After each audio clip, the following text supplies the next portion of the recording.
پر جب کافروں نے شدید قسم کا حملہ کیا تو حضور کے صحابی ہیں جن کا نام ہے حضرت حاتم بن ابی بلتہ رضی اللہ تعالیٰ عنہ. حضرت حاتم حضور کے قریب آیا کہ یا رسول اللہ یہ کس بدبخت نے بدبختی کا مظاہرہ کیا ہے کیونکہ دندان مبارک جڑ سے نہیں اٹھتے، یہ ذہن کے اندر رکھیے گا.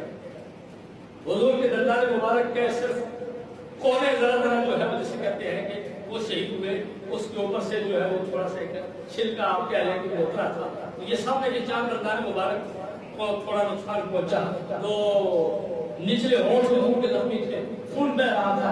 کہنے لگے یا رسول اللہ یہ کس بدبخت نے بدبختی کا مظاہرہ کیا ہے؟ تو مصطفیٰ کریم نبی صلی اللہ علیہ وسلم کی زبان سے صرف اتنا نکلا کہ یہ جو بدبخت شخص ہے اس کا نام ہے عتبہ بن ابی وقاص. یہ عتبہ نامی شخص ہے، عتبہ بن ابی وقاص کے یہ کام ہے کہ اس نے پتھر مارے ہیں.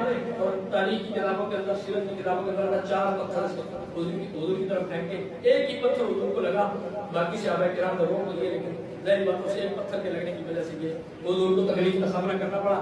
تو کہتے ہیں صحابہ کرام نے بس حضرت حاتم کا یہ سننا تھا حضور سے کہ عتبہ بن ابی وقاص سے یہ کام ہے. صحابہ کرام کہتے ہیں بس یہ سننے کی دیر تھی، ہم یہ فیصلہ نہیں کر سکے کہ حضور کی زبان سے عتبہ بن ابی وقاص کا نام پہلے مقرر ہوا ہے یا حضرت حاتم نے عتبہ بن ابی وقاص پر حملہ پہلے کیا ہے. حضرت حاتم نے عتبہ بن ابی وقاص پر حملہ کیا اور ایک ہی حملے کے اندر اس کا سر کاٹ کے گھسیٹتے ہوئے اس کی سواری کو پکڑ کر حضور کی بارگاہ میں آ گئے. جب حضور کی بارگاہ میں آئے نا تو اب حضور نے کیا محبت کا اظہار فرمایا، حضور نے کیا انداز محبت اپنایا. حضور نے فرمایا رضی اللہ عنہ، رضی اللہ عنہ. یہ جو قرآن کی آیت کریمہ میں نے پڑھی ہے نا کہ رضی اللہ عنہ ورضوا عنہ، رب ان سے راضی ہے، وہ اپنے رب سے راضی ہے.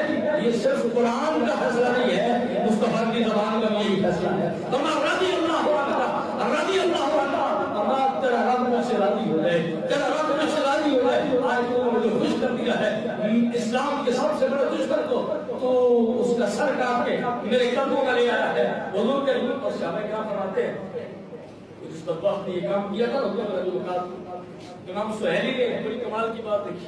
فرمایا اس کی نسل میں جو بھی اس کی اولاد پیدا ہوتی رہی، اس عتبہ بن ابی وقاص کی پیچھے جتنی بھی نسل چلی، جتنی بھی اس کی اولاد پیدا ہوئی، جب بھی وہ پیدا ہوتے تھے ان کے سامنے کے 4 دانت نہیں ہوتے.